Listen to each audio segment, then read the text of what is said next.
Les ancêtres dans la famille sont comme les racines invisibles d'un grand arbre. Elles soutiennent, nourrissent et donnent sens à tout ce qui pousse au-dessus. On ne les voit pas toujours, mais ce sont elles, les racines, qui soutiennent, nourrissent et donnent un sens à tout ce qui pousse au-dessus. Sans ces racines, l'arbre vacille et finit par tomber. Chacun de nos gestes, chacune de nos décisions est influencée par ce qui a été semé bien avant nous. Les histoires de famille, les valeurs transmises, les leçons silencieuses, tout ça voyage à travers le temps. Ça passe de génération en génération, un peu comme l'eau qui irrigue la terre sans qu'on sache toujours d'où elle vient. Ne pas connaître ses racines, c'est comme marcher sans fondation solide. On a l'impression d'avancer, mais le sol peut céder à tout moment sous nos pas. On risque de répéter les mêmes erreurs que nos aïeux et d'ignorer les conseils qui auraient pu nous guider et nous protéger. Écouter les anciens, c'est justement comprendre la portée de ces racines. C'est sentir cette force tranquille qui nous soutient tous.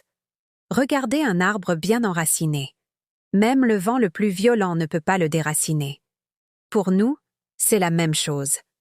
La force de notre histoire familiale nous ancre dans le présent. Nos ancêtres nous parlent souvent dans le silence. Leurs leçons se trouvent dans nos rituels, dans nos coutumes, dans ces petits gestes du quotidien qu'on ne remarque même plus. Ils nous parlent à travers le respect que l'on porte à notre passé et dans la mémoire des traditions. Respecter ses racines, c'est reconnaître l'histoire qui nous a construits. C'est accepter que l'on n'est jamais vraiment seul, que nos choix sont liés au chemin tracé avant nous. C'est avancer dans la vie avec plus d'humilité et de conscience. Quand une famille honore ses ancêtres, elle s'assure que l'arbre familial grandit droit et fort. Chaque branche est soutenue, chaque feuille bénéficie de cet équilibre invisible. Les jeunes qui comprennent l'importance de leurs racines avancent avec plus de confiance. Ils savent d'où ils viennent, et ça leur donne la force nécessaire pour construire leur propre avenir. Nos ancêtres ne sont donc jamais vraiment partis. Ils vivent dans nos gestes, dans nos paroles, et dans les liens que nous tissons les uns avec les autres.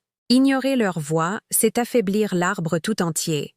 Mais les écouter, c'est assurer la continuité, la force et la vitalité de toute la famille. Merci de m'avoir écouté.